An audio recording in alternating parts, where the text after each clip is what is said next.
Hi, this is Greg with Nanobot Rock. Today we discuss some of our favorite soundtracks, flicking light switches in dorm rooms to Peter Gunn, what happened to rock and is it back, and flattening the musical curve.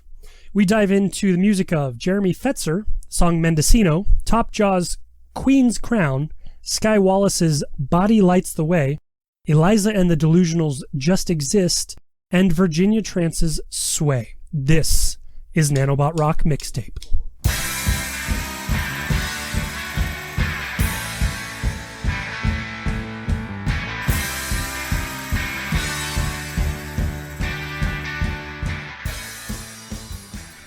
Clay, if I were to ask you what is the greatest movie soundtrack and you can not think about it too long, you just have to spill it out, what's the first thing that comes to mind? I'm thinking about it too long. Trainspotting. Trainspotting has the greatest movie soundtrack? You told me not to think about it. I know, but why? Now you have to back it up. Because planes, twains, and automobiles is already taken. What was the movie where John Candy was the Polka? That was Home Alone. He was the Polka King. King of the Midwest. John Candy was in Pokemon? He's the Polka King of the Midwest. Oh, the Polka King of the Midwest. Yeah, that was Home Alone. Home Alone. Puts her in the back of the U-Haul. It's like, don't worry, lady, just get in the back of this truck with wearing his leather jacket. Yeah, because all polka bands have good leather jackets. Yeah. That's scientifically proven. Like Weird Al's group secretly has a group of, or a closet full of letter jackets. Letterman jackets? Letter jackets? Letter person's jackets. I don't assume the letters. Did you see he's going to play Ted Nugent on Reno 911? They're coming back on Quibi. Wait. Quibi, which is Weird short Al for is Quick playing Bites. Ted Nugent? Yes. I'd love to see how he performs Strangle. He's got the soul patch. He's got the red, white, and blue hat. I want to know how he performs Stranglehold on an accordion. Like this. Got you in a stranglehold, baby. Like Weird Al. I saw him live when I was 13. Weird Al? At the county. Or the age? Weird Al. No, I was younger than 13. I was like 11 or 12 maybe. Long time ago. He played the Oregon State Fair, and like after every song he'd run backstage, change outfits, and come back, and then run back and come back. That guy seems like he has the best energy. He does. I'd never forget it live. It was crazy, and the smell of like fried carbs mixed with Weird Al and homemade jean shorts were like that. That was my childhood right there. So soundtracks. That's how we get back to soundtracks. Yeah. Okay, so Clay, soundtracks, Trainspotting. That's a peculiar pick. How did you arrive at that as at the forefront of your mind? Well, because you told me to not think about it, and I've been doing one of those 10-day challenges on Facebook that somebody tagged me on, where they say we're going to share 10 days of music with the album covers, and no judgment, no explanation, we're just sharing the photo. And then I got tagged on it, and of course, as I do, I just said I'll play. So I've been trying to think through all of the albums that have inspired me, or been trying to think through all of the albums that have inspired my taste in music. And there are a couple of soundtracks that I think got me to liking certain genres. So I think I threw like Judgment Day in there because that really kind of was my broaching into hip hop, because as a kid in the early 90s, grunge was a big thing for us. So that soundtrack kind of helped bridge that gap of like, ooh, Pearl Jam, but they're doing a song with Cypress Hill. So that kind of got me into both genres, as it were. And then when the Trainspotting soundtrack came out, that was a great intro to some really decent electronic music, as well as Lou Reed and Iggy Pop and other things that were on that as well. But it introduced me to Underworld and New Order and just things like that I hadn't been exposed to before. So that was what made me think of that album. And so that one has been in the forefront of my mind. But man, telling me that I can't think about what the best soundtrack is, of course, because I want to qualify, I'm like, well, what type of soundtrack? Swingers has a great soundtrack in terms of the big band sound and some of that really cool loungy Las Vegas music. And then you've got something like, Ferris Bueller's Day Off that you were showing earlier, and there's some great songs on that. It's like, what qualifies as the best soundtrack? Because that's basically telling me I have to choose the best music. Ferris Bueller's Day Off undoubtedly goes to Yellow's Oh Yeah. That's the iconic Ferris Bueller song, the boom, boom, boom. But that one was also in Secret of My Success too, right? Because didn't they played that song throughout the whole thing, I thought. Like nonstop, the whole it's just, they're trying to have this serious moment where they're like, I've got to tell you about Jonathan, and then you hear boom, boom, boom. Now, see, when someone says to me, I've got a couple thoughts on what you've just explained, but when someone says to me, and I've been part of those 7-day, 10-day challenges, musically, not fitnessly, because fitness-wise, because let's face it, LA Fitness, it's the Atkins diet of social media music. So basically what that means is no carbs, no nutritionless void of, the Taylor Swift of food. But when I think about these 7-10 day things, I like that people are doing that, because I'm the kind of person that as you're looking at social media and you see these, there's this album I've never heard of, I'll go out and I'll start listening to it just to see what it's all about. And then you can judge people that you know effectively based on their music taste, because you're like, oh, you were into that in 1998. The post specifically said no judgment. Right. And I don't comment on it, but in the back of my head, I mean, I'm American. Come on. I'm constantly judging people. It's what we do. But it begs the question of, do people discover new music through those? I'm curious. Have you discovered any new music through that 10-day, tell me what you've got kind of? No. And I think that's why I kind of hesitated to even get into it, because all it is you're just sharing something that you like, and people who like the same thing are going to like it back. But my former coach, shared, a Bruce Springsteen album. I'm not going to go rush out and grab a Bruce Springsteen track just because of that now. Unless you want to go get Bruce Springsteen. But it's I see a lot of people that are on those, and it seems like we always see the same 6-10 people sharing those things, that the people nominate them. Oh, we've got to see what kind of interesting music that they have. And I feel like that we're leaving out a large portion of people that want to participate in those. And so I think the last time I did this, I ended it with, I'm not going to nominate anybody, but if you want to do this, I would love to see what you have, share it, and you could say that I nominated you. So if anybody's listening and they want to participate in that on social media, just say that you were nominated by Nanobot Rock. We'll totally back that up. We were getting coffee, and we were talking music, and then right then, Clay and I nominated you, whoever you are in listening space. Doug in Iowa. Or Frank in Toledo, to do whatever you want to do. Or it could be John in Berlin. I don't know, anyone around the world. If you want to participate in this, go for it, tag us, and you've been nominated officially. I'm just taking away the selective nomination kind of thing. I think that if you want to share it, because that's how we discover music, and it's awesome. To me, though, when you thought of Train Spotting and you thought of the soundtrack, it's interesting to me, because to me, if you asked me the same question, I would have an answer, because there's only one that comes to mind for me when I think about the best soundtrack. So it's interesting because you talked about Judgment Day, excuse me, not Training Day. My mind went to Training Day. But you talked King about Kong guy ain't nothing on me. I want to see that King Kong ain't got nothing on me speech mixed with the being Scottish is crap speech from Ewan McGregor at the train station in Train Spotting. Like, if we could somehow fuse those together, that would be very interesting to see.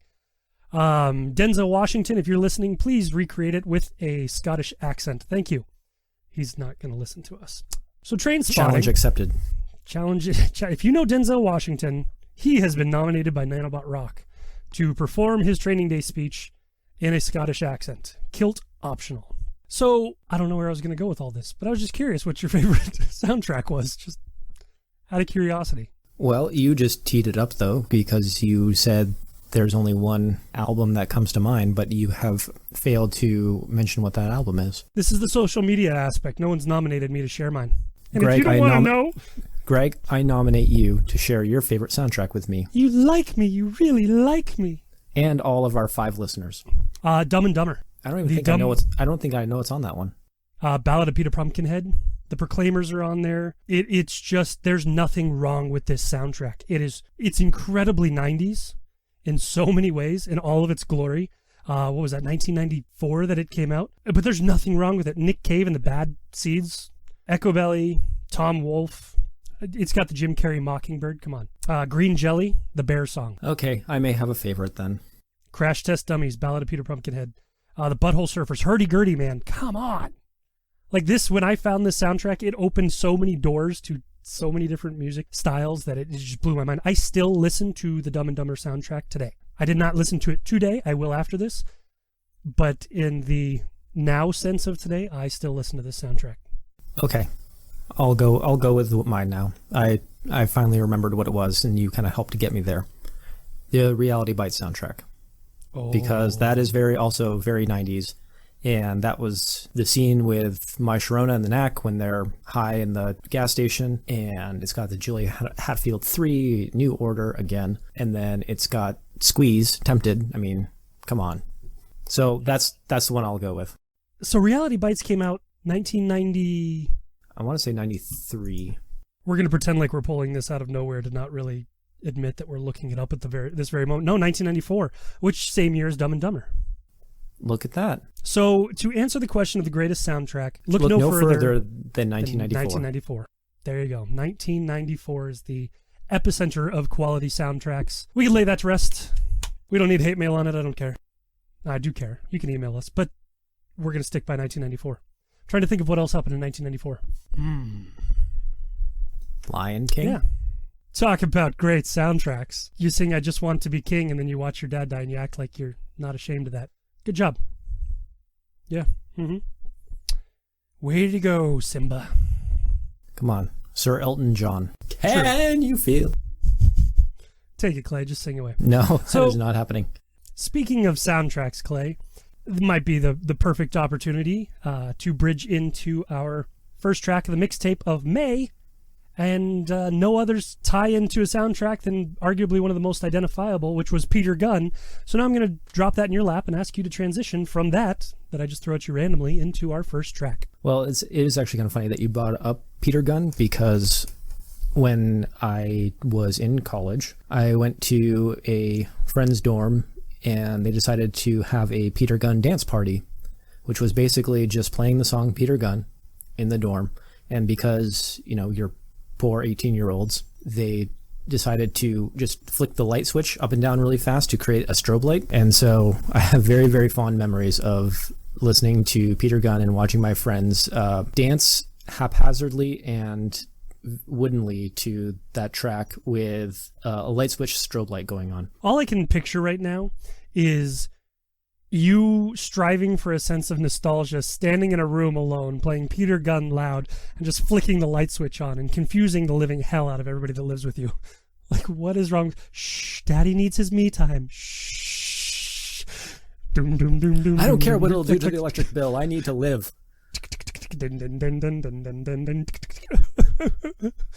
And that ties in perfectly to our first track. It does. Peter Gunn, as you may or may not know, was a great track by the longtime twang guitarist Duane Eddy, who is featured on our first track of the mixtape, which is Jeremy Fetzer, half of Steelism, has recorded a track called Mendocino that will show up on an upcoming EP in June called Phases. I believe it's going to be on there. I could be wrong, but anyway, he's releasing an EP in June. And Fetzer had said at one point that he had written a lot of the track of, or he had written a lot of the melodies and composed a lot of the track of Mendocino, and everything he heard in it was this very Duane Eddy-esque riff going on.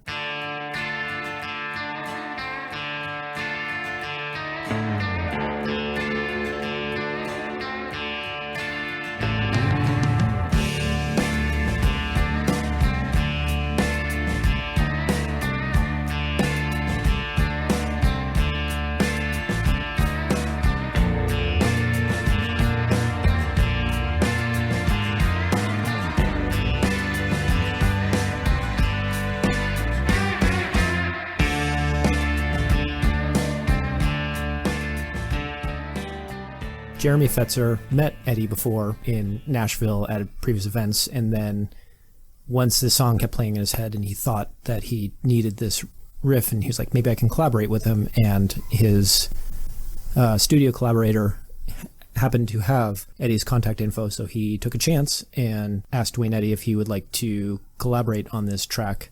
And honestly, I have to wonder how that whole pitch meeting went, where it's just like, all right, I've written this song that's it's got that nice Western vibe to it, and we're just going to have these dueling steel guitars going on, and then we're also going to have a Portuguese symphony playing in the background as well. It's going to be amazing. Are you still there? Duane, are you still there? Oh, so you're driving here now? Got it. Yeah, and I'm going to approach this rock and roll Hall of Famer.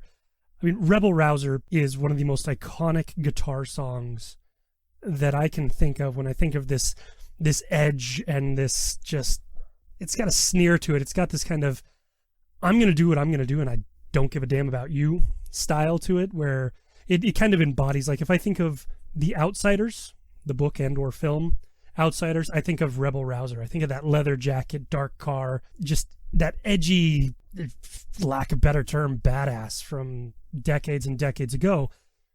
So you come from, Fetzer's coming from, he's the co-founder and a half of the instrumental Steelism, which is a country-based duo that's very rooted in a vintage sound, although they had the primary meat and potatoes of their existence 2015 to 2017 and been working on some other stuff. But you step out of that, which has this very country vibe to it, to what we get with Mendocino.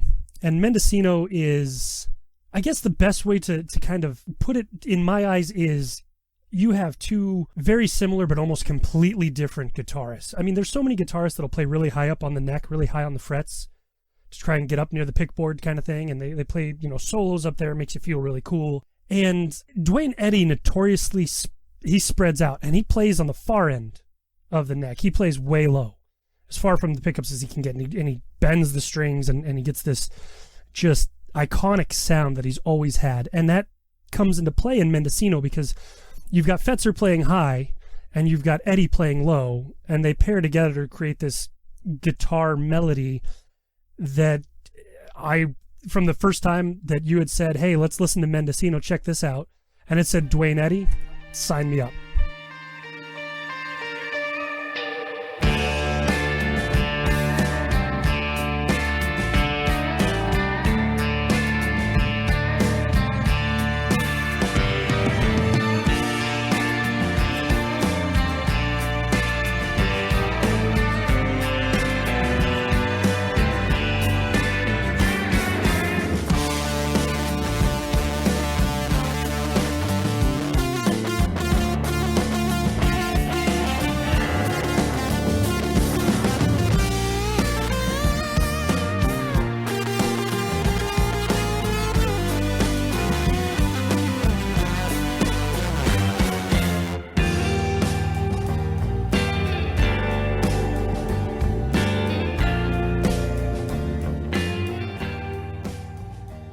When I first listened to it, I didn't even look at who was the artist. I just, click play and then kind of kept going. And then it was kind of one of those like slow draw where you kind of pop your head up and you're like, wait, what am I listening to here?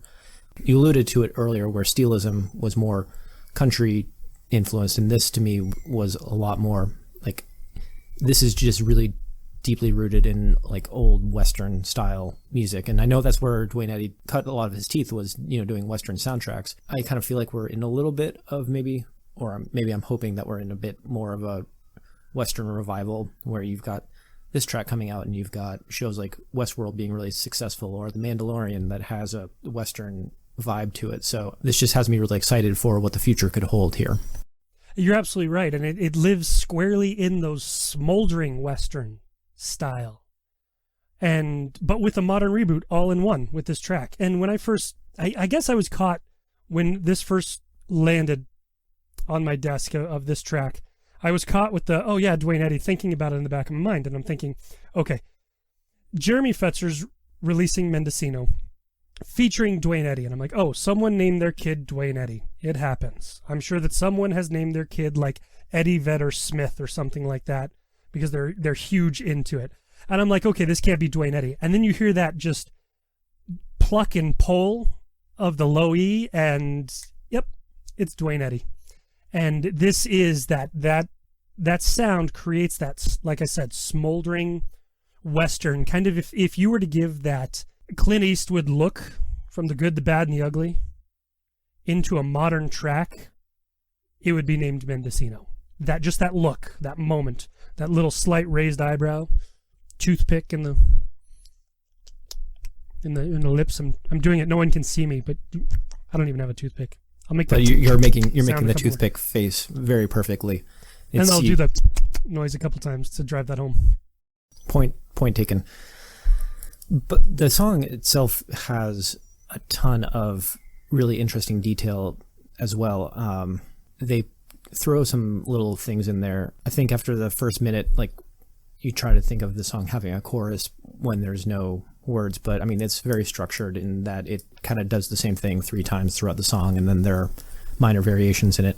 But after the first go round in the first minute, the music stops, and then they just do this really great muted flourish that pops out. Yeah, and it's about halfway through the track, about a minute 40, somewhere in that realm. It takes a turn towards the modern, and it gets this distorted, fuzzed out guitar solo that you're like, okay, this is going to pick up and go somewhere. But then I could just imagine Fetzer cranking this out, clipping the pedal, stepping back and looking to his left, and Duane Eddy standing right there, because right then in the song it just drops right back into that vintage steely sound that I want to roll down my window and just drive around with this on like 11, because it makes me feel badass like that.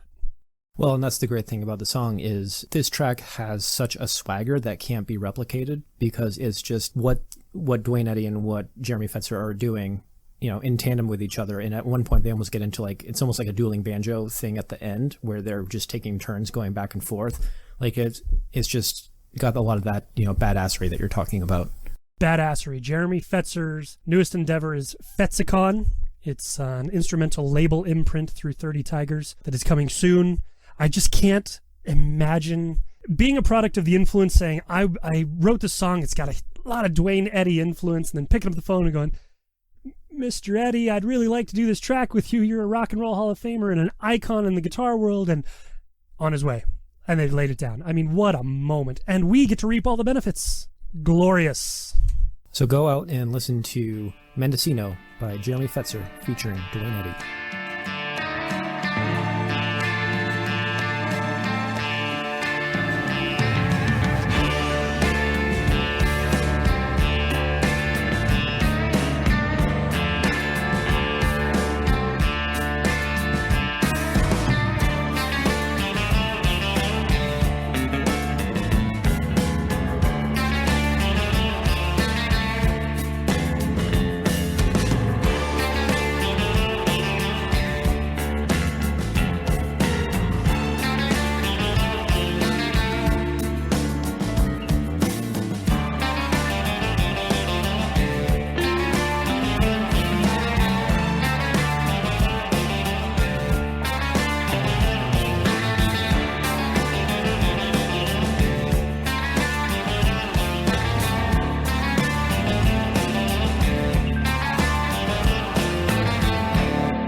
Clay, I know that we just came out of Mendocino, Jeremy Fetzer featuring Duane Eddy, and normally we definitely want to kind of set up the vibe for the next track, but I really, really, really want to do this the way that I have it in my head, so we're going to just jump into it, and I want to give this the absolute most rock intro that I could think of at the moment. So I'm just going to do that. You wanted rock, you got rock. Topjaw's Queen's Crown.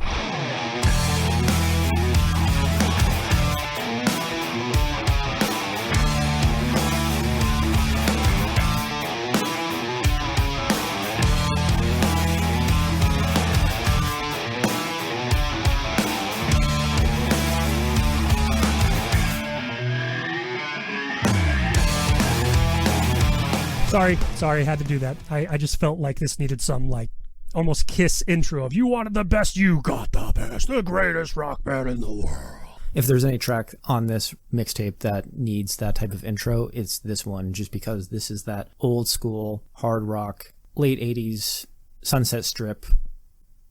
We just talked about swagger, but I mean, that's basically like you've swaggered from one song into the next. Well, it's a different type of swagger. One's blue jeans, this is like leather pants and unbuttoned first 3 buttons to let your chest hair flaunt out while you're wearing a headband and your hair's really big. LA. And we're talking about Topjaw, the trio from Los Angeles. The track is Queen's Crown. Clay, I was asked not too long ago by a friend of mine, what happened to rock? What happened to rock and roll? Where did it go? That is an incredibly difficult question, because you're going to have people in different camps. You're going to have those that say, hey, well, Greta Van Fleet is rock, and to their own right, they are amazing rock. But it's not that rock that was rock and roll that we were used to. Now, you had mentioned the 80s, kind of the 90s Sunset Strip, like early 90s kind of thing. This is probably going to, again, fall into two different camps, but Aerosmith released some, in my opinion, solid rock in the 90s. I enjoyed the hell out of it. Really did. I liked it. I've seen Aerosmith 5 times. I will battle that they are the greatest American rock band that we have, and I'm not deviating from that thought, but I love Aerosmith. Then there was Motley Crue, which was kind of the head of the 80s as far as success and the style of LA, Sunset Strip and all that. I mean, you had Van Halen, sure, but Motley Crue was really kind of that image and sound that you got out of the 80s. Topjaw is somewhere between the fallout of Motley Crue and that 90s Aerosmith sound for me. I'm dressed in the night, still can't tell me I'm enemy lines. Minutes were still wasn't enough. They run for blood when they call it blood. One more night left, no borrowed time. Crime was never hers, no royal line. Oh, it feels on top of the world.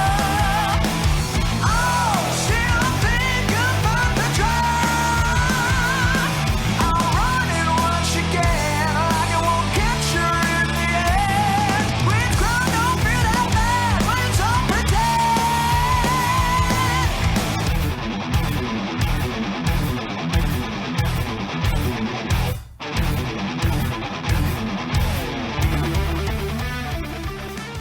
So they're the fallout of that sound. So what was the explosion that made them the fallout? Okay, so it wasn't a fallout, it was a burnout. Motley Crue burned out. Okay. Aerosmith kept going. Topjaw's coming of age, picking up all these tapes and records and CDs, listening to the sound, and this is what we get. Now, Queen's Crown is a little bit different. They kind of threw Fastback, which is a tight, on-point, kind of more modern rock sound. They kind of threw that to the side, but this one is just a pure, unadulterated rock that we would expect from that 80s to 90s, but it's completely fresh in the sense that it doesn't feel like a burned out Motley Crue. It doesn't feel like Aerosmith trying to rehash what they had 25 years ago. It's feeling like we're getting another surge of that energy, that power, that presence, that glam, that jump up and down and get just that smile on your face, because this is rock. Okay. I'll want to dig into this one a little bit more with you, because my question on this is, and maybe it is just this one track, but listening to Queen's Crown, like you said, it's a throwback to that specific sound from the late 80s. You know, they mentioned that they're heavily influenced by Aerosmith on this, and Slash as well.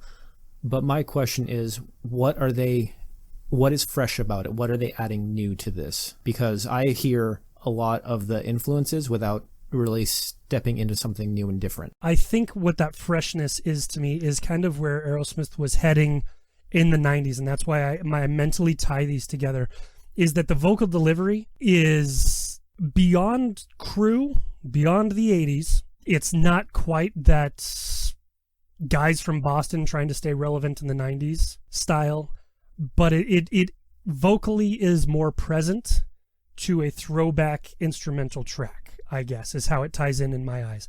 There are twinges of a Steven Tyler-esque when he could still hold that energy to age, no fault of his own.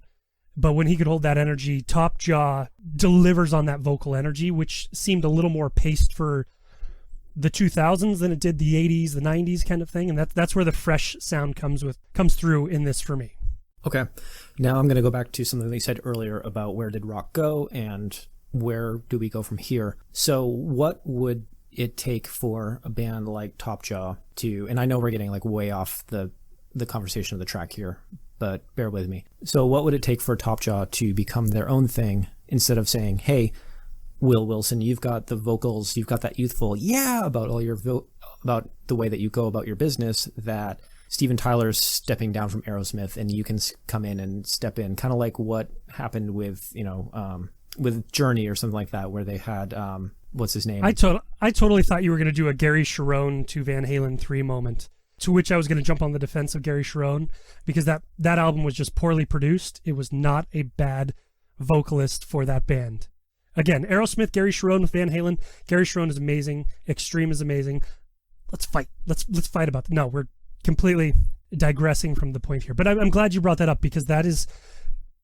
We can keep it to the track, because the answer to that question is within this track. And the first thing that we need to do is we need to remove the Greta Van Fleet association. And yes, I brought that up, but a lot of people are bringing that up simply because they go, oh, look, another glorious band playing rock is starting to take over the mainstream with something kind of fresh, but it kind of nods back to this other sound. Greta Van Fleet is more Black Crowes than they are Led Zeppelin. Topjaw is a different style of rock of that. They may have the upbringing that they were listening to Led Zeppelin and all these other things, but they're two separate worlds. It's like saying Stevie Ray Vaughan and Jimi Hendrix.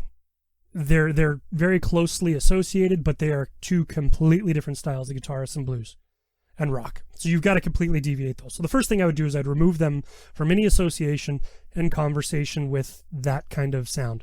The second thing is, within this track itself is a strong love-hate relationship that I have with Queen's Crown. I absolutely love every second of this song's existence. It's just pure glorious rock. Like I will listen to this on repeat and on repeat and on repeat, and I just can't find this sound anymore, and I love listening to this track. I unapologetically listen to this with the window rolled down, driving through a parking lot, and I know people could hear it, and I don't care. I only wish I was driving like a T-top at the time, but no, I was in the small SUV that we have. The hate portion of this is, it's just a single. And these guys are releasing single after single after single. They need an album to sit down and create that summer soundtrack type feeling where you've just got all these rock songs put into one and drop it and get serious about recording. And that's how they could become that next rock, is if they just weren't doing single to single single. That's just my opinion, but I think that that's what is creating the hurdle for them becoming that next rock. Well, and I would ask what is making, or what is their strategy behind releasing all the singles? Is it that they don't have a distributor, that they don't have a record label to back them up? I mean, I know a lot of bands are self-produced these days, but not everyone can do that. So is it that they're just kind of, they keep testing the water with these singles, hoping somebody will pick them up? And I think that this is a great track for somebody to say, oh my God, these guys are amazing. I mean, just listen to the hooks that are in this chorus. And the other side of that is, I really like their singles release, because when I'm thinking of how they're doing things a little bit differently than others, they're also doing this really interesting pairing of, I don't know who their artist is, but each track has amazing artwork that goes with it. I'm just thinking of the drawings that are with Queen's Crown or some of their other tracks. There's some really, really, really interesting drawings that go with it that kind of goes back to those liner notes days when you had like the art to look at while you're listening to the music, that I just absolutely love. Absolutely. That's it though. That's the liner notes. That's that. When you had like a crew album, or if you had Aerosmith, if you had big ones, if you had whatever it was, Aerosmith had Just Push Play that they released, and I know that that's a huge point of contention for so many people. But again, there was so much art within the liner notes of that you could look at and you could experience with the album as you're doing it.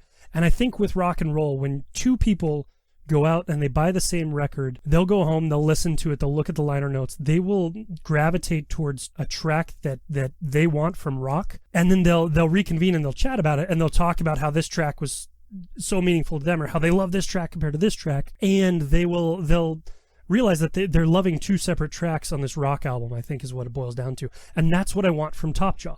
I want that album to where we could all sit down and we could listen to this rock without them all being singles that we've experienced 10, 15, 20 times before, and explore and discover something new that is rock. Because as you pointed out, they are releasing a lot of singles and they're all really awesome, and they're all fitting in a vein that is their style of rock. They're not trying to throw out different styles of single, hoping, well, let's do a country track and hope we get signed to a country label kind of thing, and then we'll just do that. I mean, they're very much Topjaw. They're their sound in each of these singles. But if we could get that on record, I'll buy it. Sign me up. I'd love to get my hands on a record like that. But in the meantime, what we've got a great single, great hooks, great chorus, great riffs, all in Queen's Crown by Topjaw.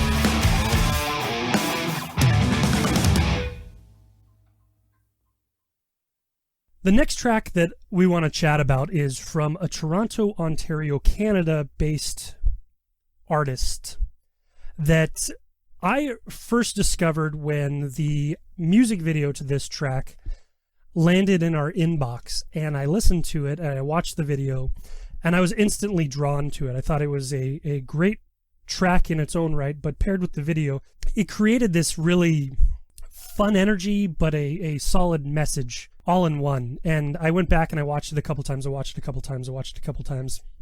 And I didn't post on Nanobot Rock about the video. In hindsight, I wish I would have, because this is one that I would love to share. I did share it on social media from Nanobot Rock, so maybe some of you have seen it before. But I am talking about Skye Wallace from Toronto, and the track is Body Lights the Way.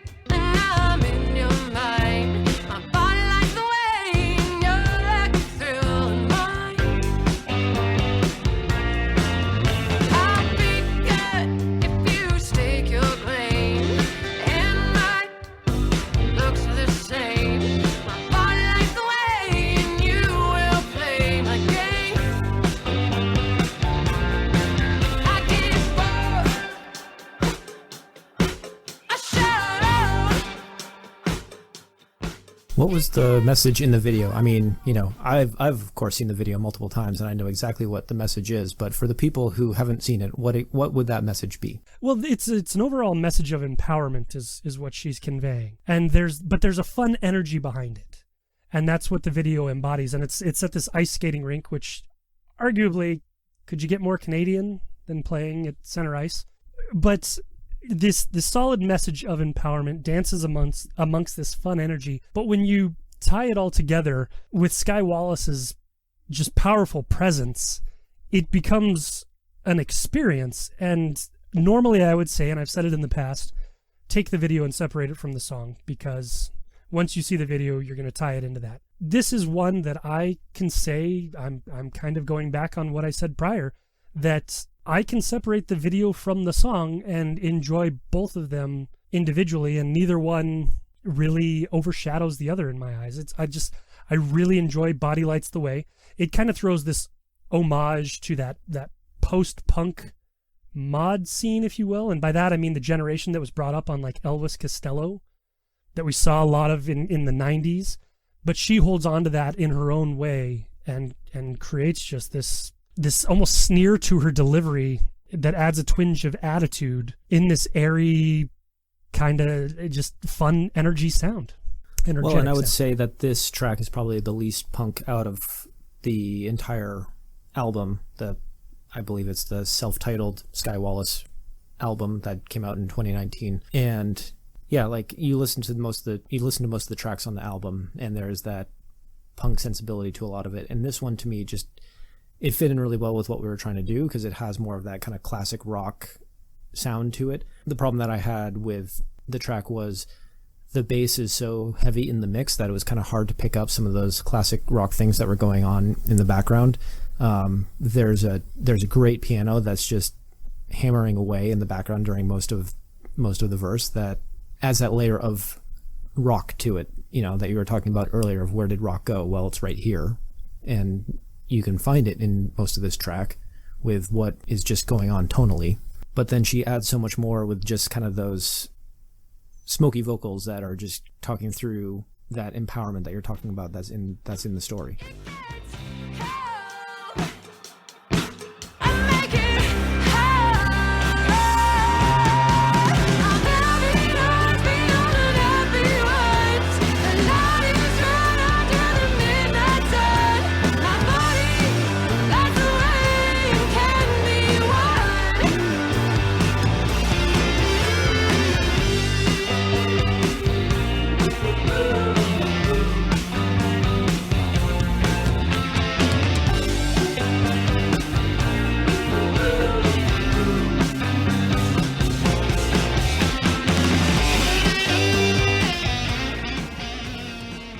Clay, I think that you hit the nail on the head with that, with the smoky vocals. I think that is key to understanding Skye Wallace. And as you're hearing in Body Lights the Way, that adds a certain sense to it. And her self-titled record is just filled with that smoky, no-nonsense kind of grinding rock sound. And this isn't a single that's going to completely deviate, get you hooked, and then you go listen to the album and say, that's not the single that I started listening to.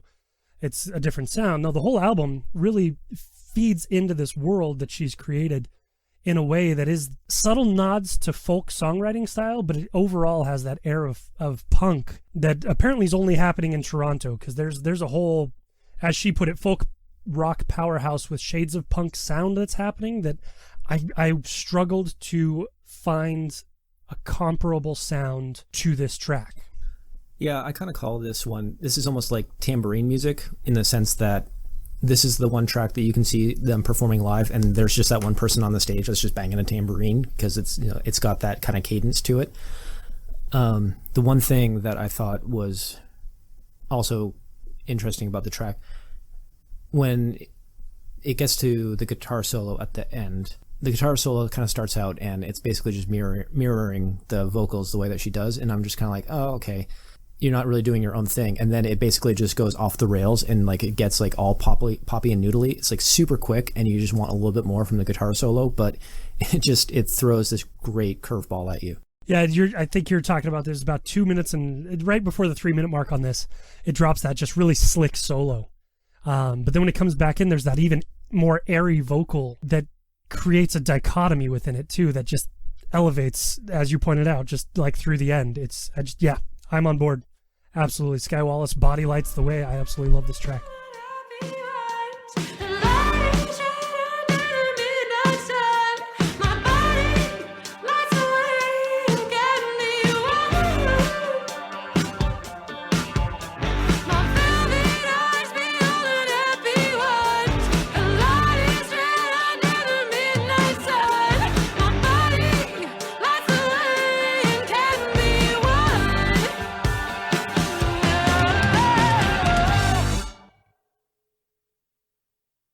I think from here, there's really nowhere you can go but down, and I don't mean that in terms of quality, I just mean that in terms of tone and subject matter. And I think that there's a nice segue in Just Exist by Eliza and the Delusionals. This track, which is off their new EP, A State of Living in an Objective Reality, is an interesting subject matter about, you think Just Exist is something simple, like you should just exist. And in the track, like a lot of the subject matter it feels like it's all about trying to get over a relationship, because, hearing about somebody saying, you were in my head last night, and if I could just not exist without, or if I could learn to exist without you, then I could just exist, to me is somebody who's trying to move on from something that's holding them back from being themselves.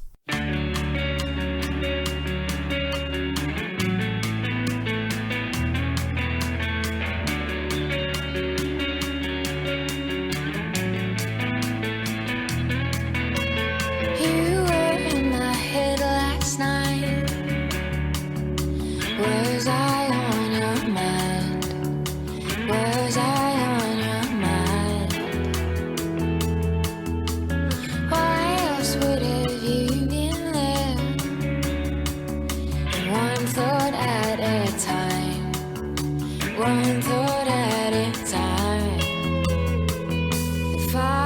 can hold my breath around you, it can make it easier. If I could just exist without you, it can make it easier.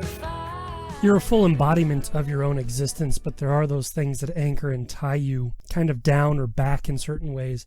And like any good mixtape, we kind of need to come over the hill and then bring things down a little bit. Otherwise, we're just flying through the ceiling in a Charlie and the Chocolate Factory kind of way. And you're absolutely right that this does a really good job of this. Eliza and the Delusionals Just Exist there's a lot to this. There's a lot just in general, whether it's the build-up and the construct of the track, the meaning behind it, the lyrics, whatever it is, there's just a lot to this. And maybe it's an Australia thing, because from the Gold Coast is Eliza and the Delusionals. And this track is about that balance of feeling depressed and feeling creative, but being inspired by that. As Eliza put it, quote, "I find a lot of my best and most inspired creative ideas have come from some of the saddest and worst feelings I've ever felt, which is very bittersweet. I hate feeling down, but if I didn't feel that way, I think I would plainly just exist," end quote.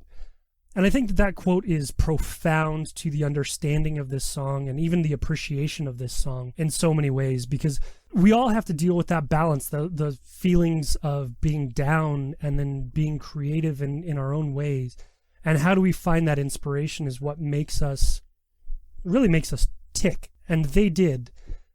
And it's just such an interesting day. Yeah, and she sums it up really well with one line that stuck out to me in general, which was, "Is this what 22 feels like? Are you alive or are you just killing time?" Is this what 22 feels like? Do you feel alive or are you just killing time?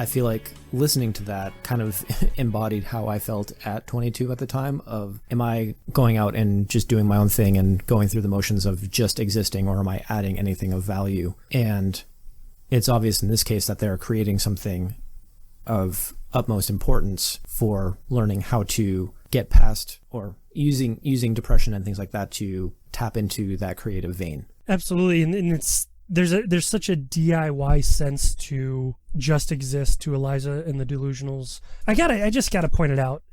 Eliza is the lead singer, but are we to then call these gentlemen in the band the Delusionals? Are we just, oh look, there's the Delusionals? Because if you're in a store or something and you're walking through the airport and, oh hey, it's the Delusionals, someone's gonna think that something's wrong with you. Well, you put them on opposite ends of the stage, where Eliza stands on one side and you got all the Delusionals on the other. No, I don't think that's the case. I think you have a padded wall between them. Well, it's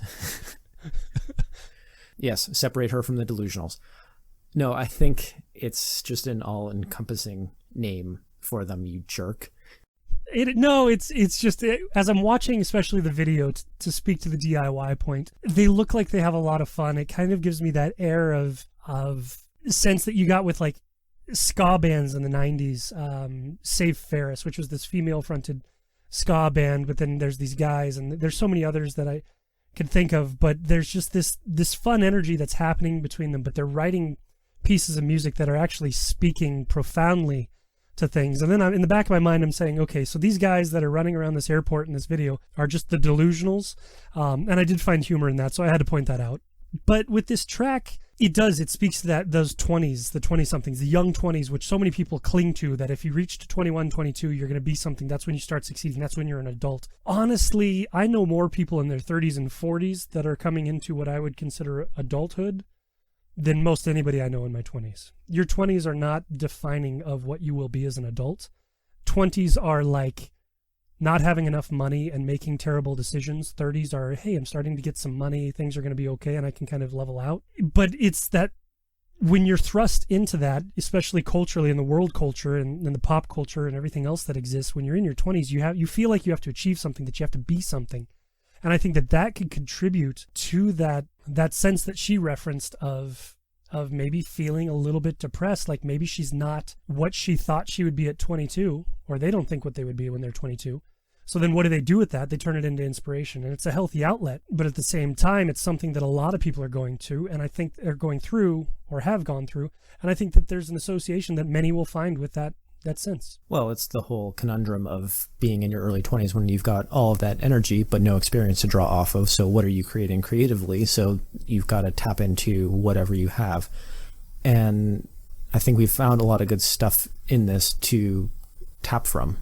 It's all of, we've kind of talked about the depression side of it, but if I take it to structurally, what's kind of interesting to me in this track is the pace that they set in the song, to me, just flows really well. And some of that is what I call I call it timekeeping snare, where you're just like tapping the side of the drumstick onto the frame of the snare. And it kind of has that like clock ticking thing. I'm sure Race will kill me for, getting to the wrong information on drums, but whatever. But it complements what's going on in the song so well that it's able to kind of move through it in a metronome type way. And I think that the understanding the makeup of this song is just as important to it, and if not more important, because there's a lot of kind of maybe airy pop sensibility to it in such a way. There's this subtle repetition that occurs for the first 2+ minutes as the song's going on, and you feel like you're settling into this. But then right about 2 minutes and right after the 2-minute mark, it goes into this breakdown. Yeah, it builds up with that great swell in it. It does. And on the outset of that breakdown is this explosive energy that takes the track from good to great to me. And it drives home that energy. It feels like it's pent up and it's finally a release. And that was huge for me in Just Exist. Well, and I go back to what we talked about last week with Ali Holder, where you had mentioned that you expected, like in that track, you were wanting some kind of energy release from that, which to me, yeah, Ali Holder's not going to have a pop punk breakout in her tracks, but yeah, this is what you would expect from that kind of, it's been simmering for so long and then it just pops. And I think that the buildup and the release of this it speaks volumes to the abilities of Eliza and the Delusionals. And if this is how you obtain success in a track, in my eyes, then continue being delusional, because it's glorious. And you can do more than just exist, because we will definitely be here to listen to more. All right, you heard it from Greg. Be delusional. So go check out Eliza and the Delusionals. Just Exist.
What better way to wrap things up than with a nice beach vibe jangle pop? And who better could get us that than the band Virginia Trance with their track Sway? This is why are you looking at me like that? This song As I referenced the kind of getting over the hill, and if you think of everything, you know what? Since everybody else in the world's talking about it, it's a curve. We are now working on bringing the downside of the curve, but this is for this mixtape in particular. This is that downside of it, and not to its own detriment. Yeah, I mean, you need a chance to breathe on a lot of this stuff. And like you said earlier, like you can't just keep going up into the stratosphere, or else you're gonna run out of air. So you need to come back down a little bit. Scott Ryan Davis, the mind behind Virginia Trance, this was a really interesting track to throw into this, because on the surface it should not click with everything that we've put together so far in this mixtape. It exists somewhere on the plane between, not with Duane on a plane. And it doesn't just exist.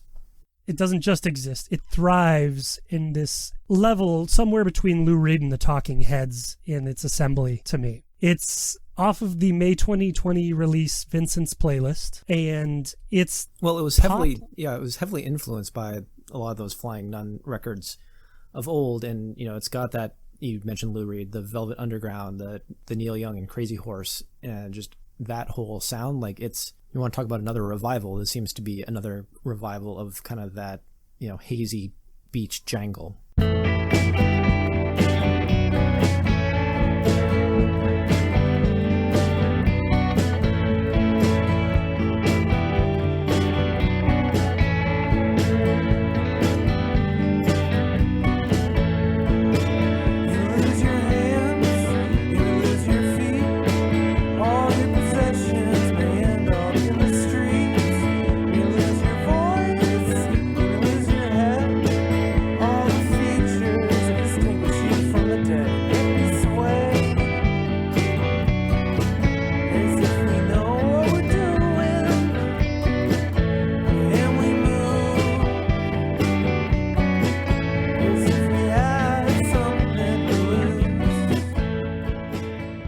And hazy's a great way to put it. It does feel hazy alt pop to me, kind of that pop leaning against the fence of Americana, playing in a major key is kind of how I strip this one down to kind of a sentence. If I was, it would be pop leaning on that fence of Americana, and everything's kind of rooted in Americana at the moment, but this is a different off ramp of Americana that we just you're not seeing a whole lot of this sound, especially that jangly pop. No, and I think that's what I really enjoyed about this is just it's an older sound, but since it's been sitting on the shelf since the 80s, it's just kind of, you blow the dust off of it and you take it off and you've got something fresh to go back to. Okay, so would you say that if it's blowing the dust off of your Culture Club 8-track, is it a novelty, or is there a long-term existence to this, what he's putting together, what Scott Ryan Davis and Virginia Trance are putting together? Well, I could say the same thing about Topjaw, is that early rock sound a novelty as well, or it's all about a movement. So you kind of have to get other people on board and moving along. And I think if this track is going to, or if Virginia Trance is going to move things along, A, is this just a creative departure for one album, or B, are they kind of moving this direction and hoping to kind of tote some people along behind them in creating this new beach sound for 2020, if you want to call it that? Well, no one's allowed at the beach in 2020, so, or depending on what state you're in, you could go to the beach, and I don't know. But it's very interesting that you say that, the kind of toting people along, because this leads off with that sauntering pace that it embodies throughout, and it never really lets up with that. I guess before I launch into that thought, I want to point out one of the lyrics that's sung, and that's, "And we sway as if we know what we're doing." Yeah, and we move as if we have something to lose.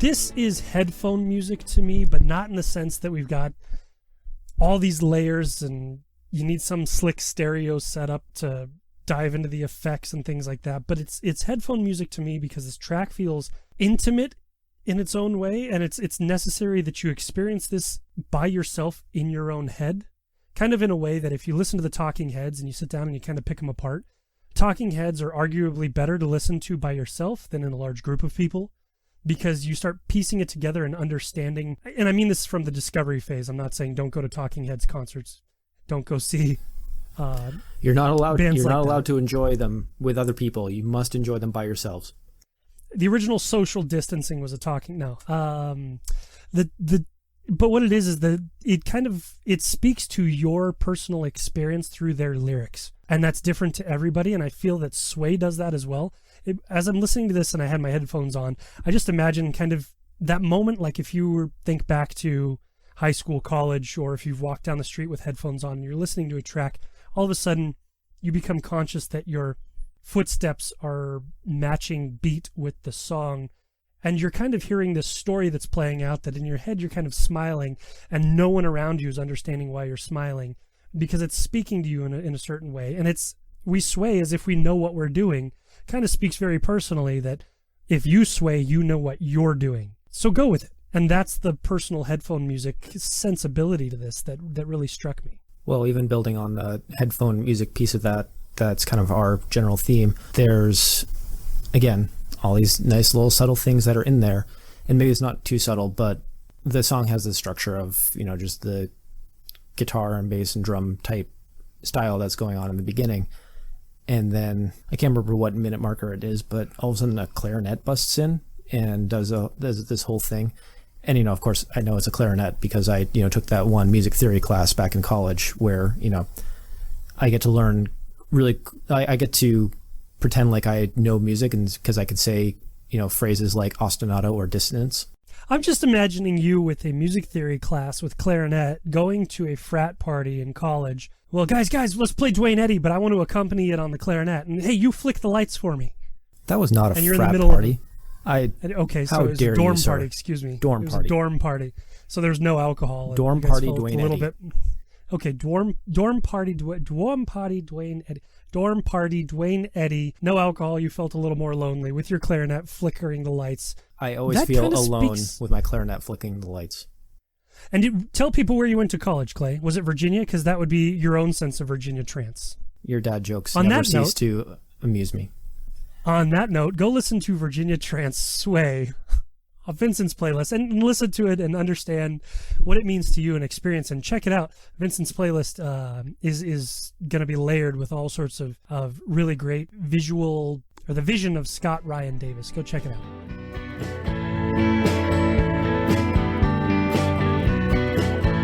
And we sway as if we know what we're doing,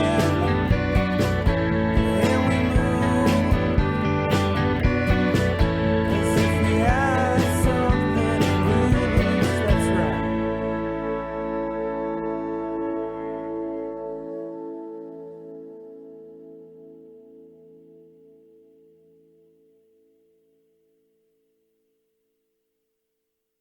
Clay, we have done our due diligence to flatten the curve of the first episode of May's Mixtape.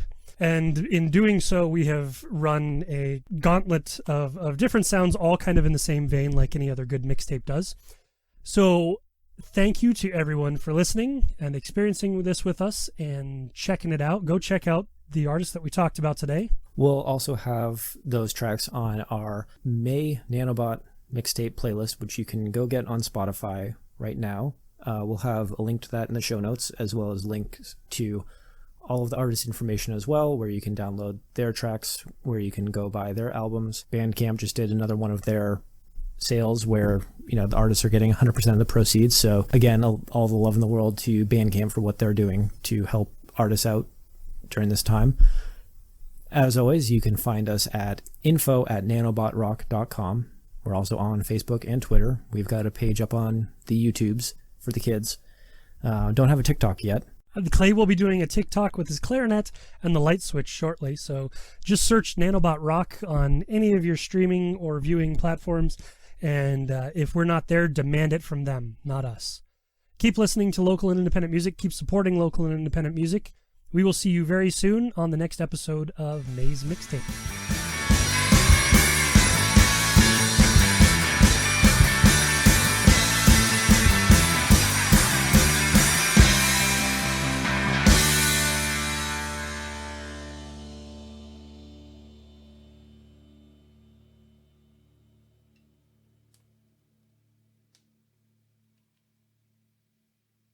Just me and my clarinet and a light switch.